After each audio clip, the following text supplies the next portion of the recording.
പറഞ്ഞു. എന്ത് പറ്റി? എനിക്ക് ഭയങ്കര മൈൻഡ് ഓക്കെ അല്ലേ ബിഗ് ബോസ്. ഇതൊരു മൈൻഡ് ഗെയിം അല്ലേ? അറിയാം ബിഗ് ബോസ്, പക്ഷെ എനിക്ക് പറ്റുന്നില്ല. മാനസികമായി രേണു സ്ട്രോങ് ആണല്ലോ, പിന്നെന്ത് പറ്റി? ആയിരുന്നു. അങ്ങനെ ആവാനല്ലേ ശ്രമിക്കേണ്ടത്. ഇവിടെ പല രീതിയിലും പല പ്രതിബന്ധങ്ങളും ഉണ്ടായേക്കാം. അതെല്ലാം തരണം ചെയ്ത് മുന്നോട്ട് പോകുമ്പോഴാണ് നമുക്ക് വിജയം ഉണ്ടാകുന്നത്.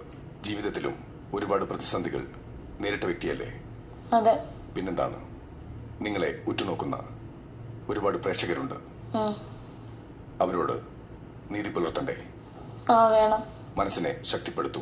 എൻ്റെ മനസ്സ് മുഴുവനും ഈ ചേട്ടൻ മരിച്ചു കഴിഞ്ഞിട്ട് ചേട്ടനെ ഇങ്ങനെ ടി വിയിൽ കാണിക്കുമ്പോഴത്തേന് കുഞ്ഞോർക്കുന്നപ്പം ചേട്ടൻ മരിച്ചു, അച്ഛൻ മരിച്ചു, പക്ഷെ സംസാരിക്കാനൊന്നും പറ്റുന്നില്ല. അപ്പം എൻ്റെ മനസ്സിൽ ഇങ്ങനെ തോന്നുന്നത്, കുഞ്ഞെന്നെ ടി വി കാണുമ്പോൾ അവൻ ഓർക്കോ ഇനി ഞാൻ ഉണ്ടോ ഇല്ലയോ എന്നൊന്നും അവൻ അറിയില്ല. അപ്പം വീട്ടിലൊന്ന് പറയാമോ, അവനോട് പറയണം ഞാനുണ്ട് എന്നൊന്ന് പറയണമെന്നൊന്ന് പറയുമോ ബിഗ് ബോസ്? അതിനെക്കുറിച്ച് ഭയം വേണ്ട.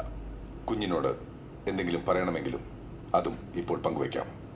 കിച്ചു, ഋതപ്പ, അമ്മയ്ക്ക് നിങ്ങൾ കഴിഞ്ഞിട്ടേ ഉള്ളൂ എന്തും. ഇപ്പം ബിഗ് ബോസിനോട് സംസാരിച്ചപ്പം മൈൻഡ് നല്ല സ്ട്രോങ് ആയി.